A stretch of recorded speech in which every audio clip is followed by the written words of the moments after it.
Salve, salve, neuroamiga! Salve, salve, neuroamigo! Tudo bem com vocês? Bom, eu espero que sim. Sejam muito bem-vindos a mais um vídeo desse canal, onde a gente sempre fala de ciências, biologia, fisiologia, ciências da saúde, neurociência e por aí vai. Bom, o vídeo de hoje é muito especial, por dois motivinhos. Primeiro, porque é um dos temas que eu mais gosto dentro da neurociência. Aliás, esse é um dos primeiros vídeos que falam de neurociência mesmo, né? A gente sempre falou um pouquinho de neurociência escondidinho ali, hoje não, hoje é neurociência mesmo. E segundo, que é um tema que foi pedido, foi sugerido por uma inscrita do canal, a Annelise. Então, Anne, você sabe que você é muito mais do que uma amiga para mim, e que você mora de pijama e pantufa no meu coração. Muito obrigado pela sugestão. O tema é como os antidepressivos funcionam, como que eles interagem com o nosso cérebro e com o nosso corpo. Beleza? Então, já sabe, vão curtindo o vídeo, vão compartilhando o vídeo e quem não é inscrito vai se inscrevendo no canal enquanto roda a vinheta. Até daqui a pouco.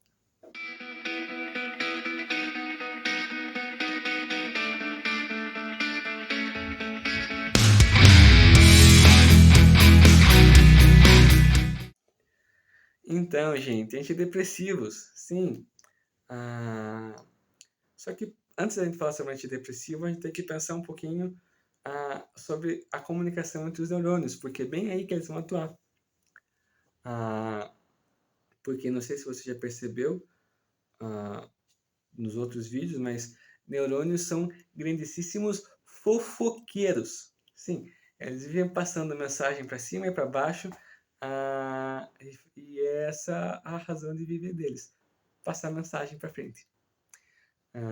Captar, às vezes, de vez em quando, e passar a mensagem para frente. E aí essa mensagem tem o nome certinho, sinapse, tá? Por muito tempo, houve uma guerra dentro da academia, né? Ou seja, entre os pesquisadores, porque a gente não entendia direito se os neurônios eram ligados, eram grudadinhos um no outro, e, portanto, uma coisa, a rede inteira era quase que uma coisa só, ou se existia pequenas fendas, se existia espaço entre eles. Com o passar do tempo e o avanço de técnicas de histologia, a gente foi descobrindo que sim, existem espaços entre esses neurônios. Esses espaços entre os neurônios a gente vai chamar de fendas sinápticas, ok? Então, o neurônio que vem antes, passando a fofoca, é o neurônio pré-sináptico, e o neurônio que vai chegar depois da fenda, e que vai receber a fofoca, é o neurônio pós-sináptico. Mas como os neurônios são chiques, né, eles não são aí qualquer coisa, a fofoca é diferente. A fofoca vem por meio de estímulos químicos ou eletroquímicos, né? Enfim, mas principalmente estímulos químicos, que um neurônio, o pré-sináptico, passa para o pós-sináptico por meio da fenda sináptica. Beleza? Como que isso funciona? Mais ou menos assim. Primeiro, alguma coisa acontece, algum estímulo acontece, e aí esse neurônio pode ser um neurônio periférico, então que teve o seu receptor específico ativado, ou um neurônio do meio periférico ou do sistema nervoso central que já recebeu esse recado bioquímico. Ele vai ser ativado. Como ele vai ser ativado? Bom, não dá muito para a gente fugir da bioquímica e da biofísica aqui, mas eu prometo que vai ser legal e divertido. Vocês lembram que o neurônio está no teu corpo celular e tem a caudinha, né, as sinapses. O que acontece? Na membrana deles existe uma pequena diferença de potencial, uma diferença de carga elétrica e de carga química também, fazendo com que a região externa da membrana, ou a superfície, na verdade, externa da membrana, tenha um acúmulo de sódio mais. E a superfície interna da membrana tenha um acúmulo de potássio mais. Além disso, por questões de carga elétrica também, então há uma leve diferença de potencial na qual a região superficial externa é positiva e a superficial interna é negativa. E aí o que acontece? É a mesma coisa que você fazer você fazer barreira para água. Você vai barreirando a água até formar um gradiente para que quando você abre as comportas, essa água escorra. Quando o neurônio recebe a fofoca, é mais ou menos isso que acontece. Então ele vai liberar canais sódio dependentes, vai liberar canais de sódio, vai liberar canais de potássio, e o potássio que estava lá fora, represado, assim como na represa de água, vai entrar, e o potássio que está represado lá dentro vai sair um pouquinho também. Obviamente que não é muito sódio nem muito potássio, são coisas pequenas, mas que já alteram na carga eletroquímica. E aí, então, essa diferença de potencial que fazia com que a superfície externa fosse positiva, a interna fosse negativa, some. Isso vai percorrendo, então, todo o corpo celular e todo o axônio, até chegar lá no finalzinho do axônio, onde a gente vai chamar de terminal axônico.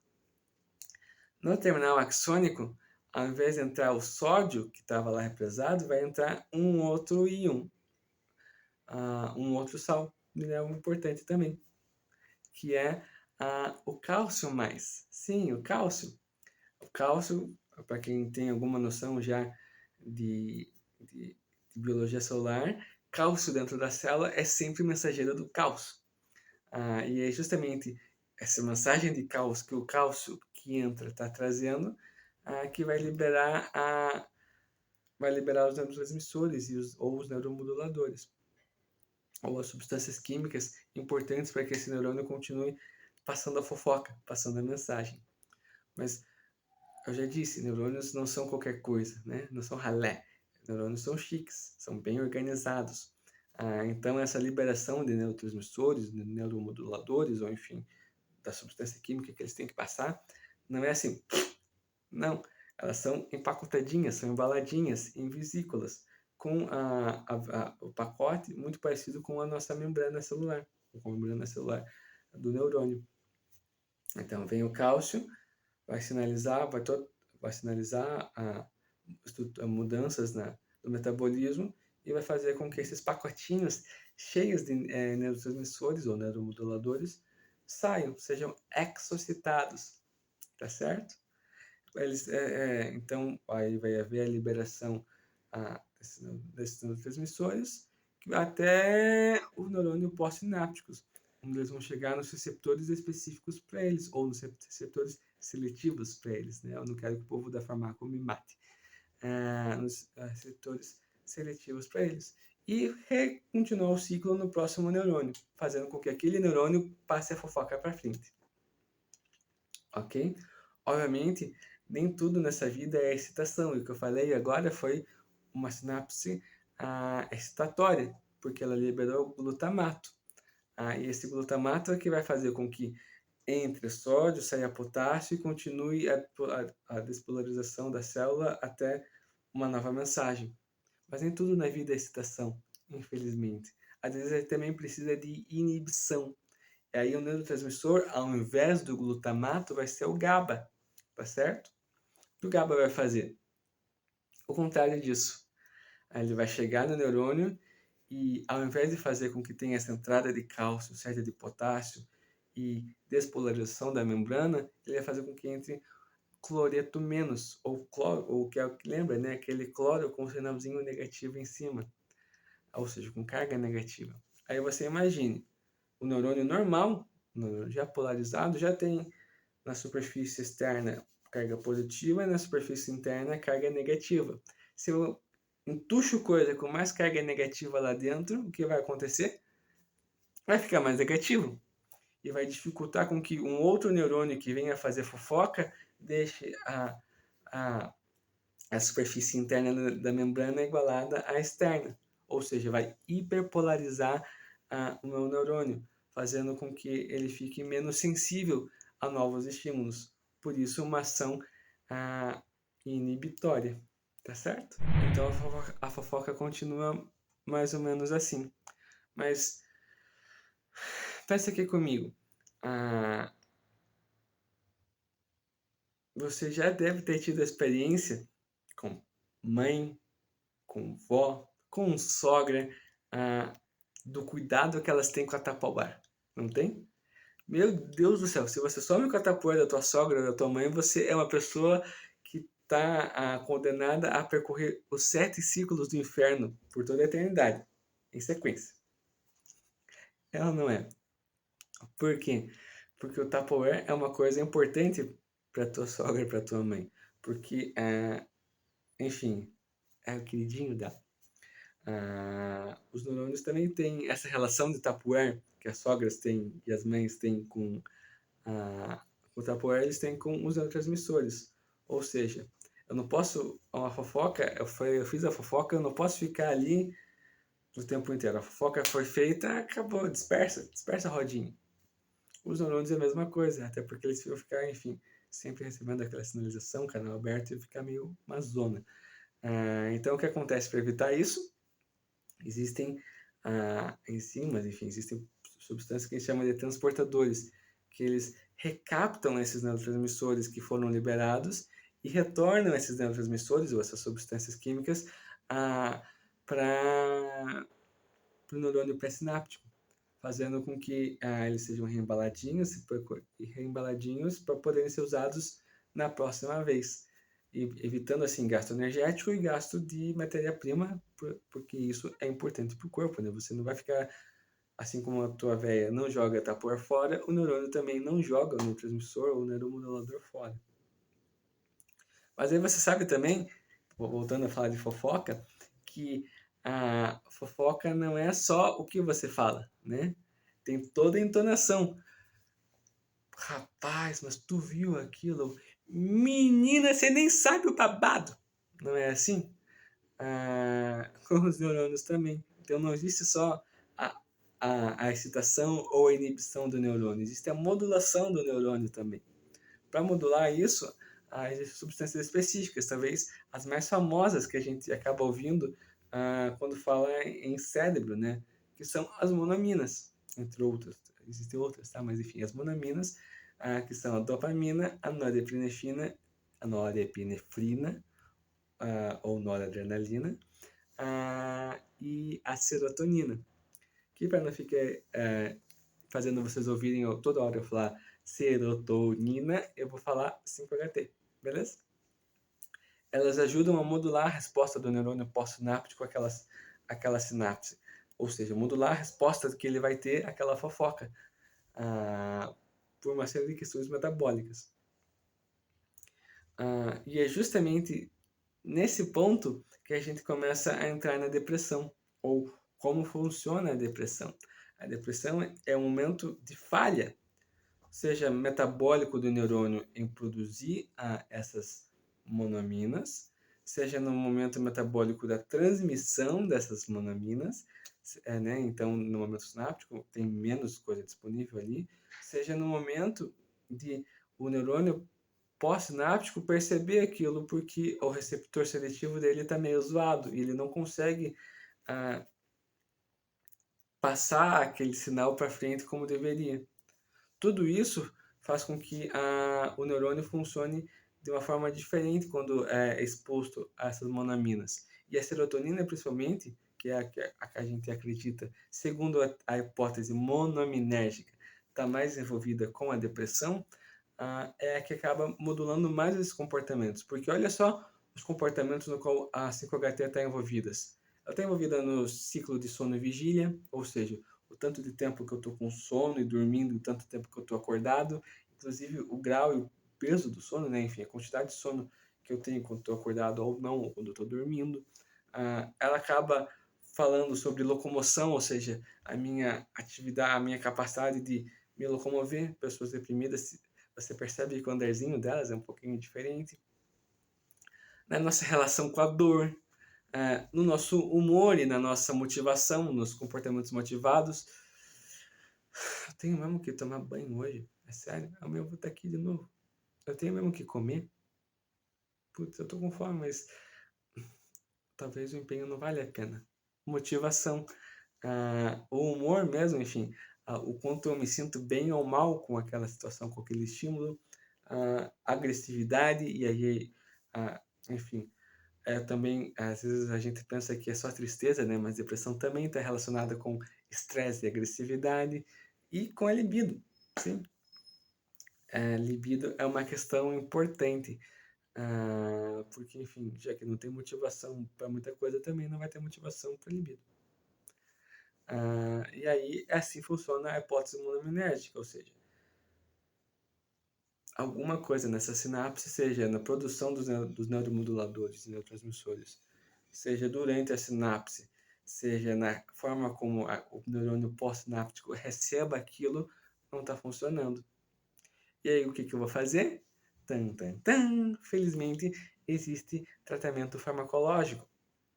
Sim, existe tratamento farmacológico. Os antidepressivos, e talvez os que foram mais famosos e a grande revolução, que foram os tricíclicos, ou antidepressivos tricíclicos, né? Não, eles não ficavam dando de triciclinho lá, igual o Fantástico Mundo de Bob, para quem tem a minha faixa etária que conhece. Ou tico-tico, enfim, eu não sei como nas outras partes do país chamavam o triciclinho das crianças. Mas não é por isso.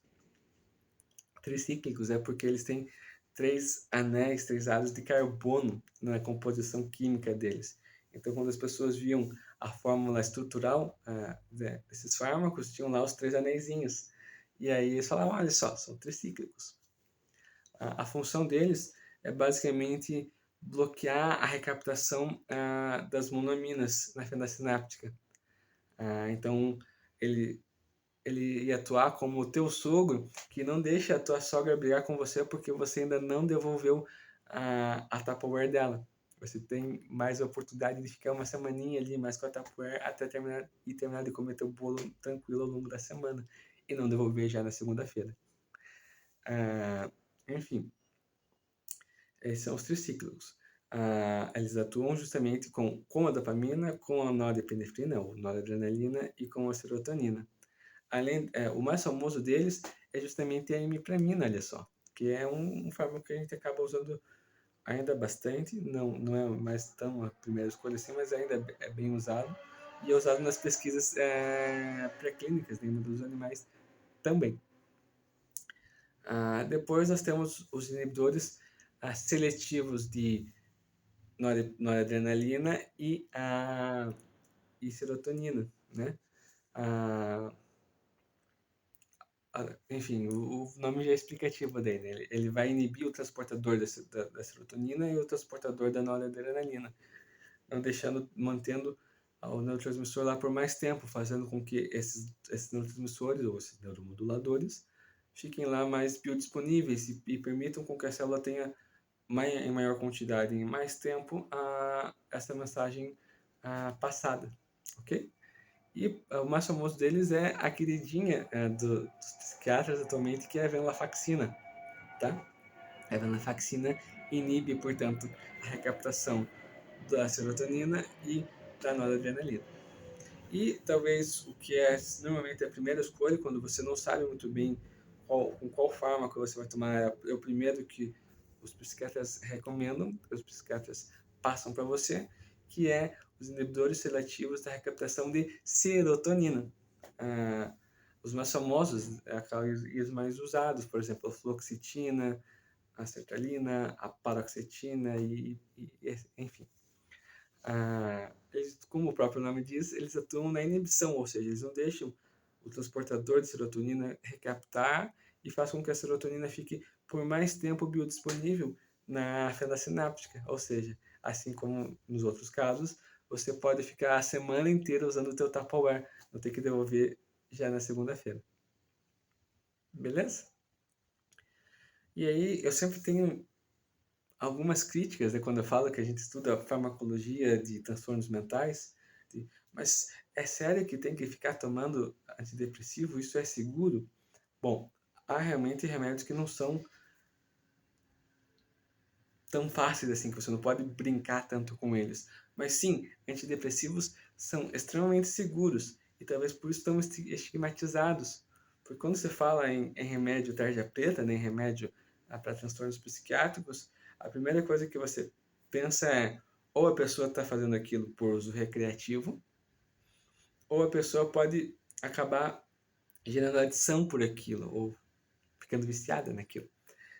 E aí os antidepressivos são absolutamente tranquilos nesses dois casos, porque você não vai gerar adição por antidepressivos, pelo contrário. E não dá para tirar pira com antidepressivo. Não funciona assim. Antidepressivos não geram pira. Você não fica nem super elétrico, enfim, os estimulantes do sistema nervoso central, nem na paz, como os inibidores do sistema nervoso central, por causa do antidepressivo. Pelo contrário, para quem está começando, para quem está na adaptação com o primeiro antidepressivo ou com um antidepressivo novo, é extremamente incômodo a ação dele, pelo menos as 3 primeiras semanas, até o nosso organismo se acostumar com aquelas doses novas de serotonina disponíveis. Por quê? Porque não tem só serotonina no cérebro. Seria uma paz, seria muito bom se os antidepressivos funcionassem só no cérebro, mas eles não estão só lá, porque a serotonina não está só lá. A gente tem serotonina contando funções importantes, além dessas todas que a gente já falou, de questões comportamentais, coisas importantes da nossa vida. Por exemplo, serotoninas controlam contração de músculo liso. E onde que você encontra o músculo liso? Bom, você encontra no seu sistema digestório e você encontra na parede dos vasos sanguíneos, do sistema circulatório. Sim, tem serotonina aí também, fazendo com que haja contração. No sistema circulatório, por exemplo, além nas veias, nas artérias, eles controlam a contração do vaso. No trato gastrointestinal, eles tratam sobre como fazer o movimento peristáltico, da intensidade e frequência do movimento peristáltico. Então, o movimento peristáltico, para quem não está tão habituado assim, é aquela contração ritmada e coordenada que vai fazendo com que a comidinha vá da garganta até sair na forma de cocô. Então, ele vai contraindo.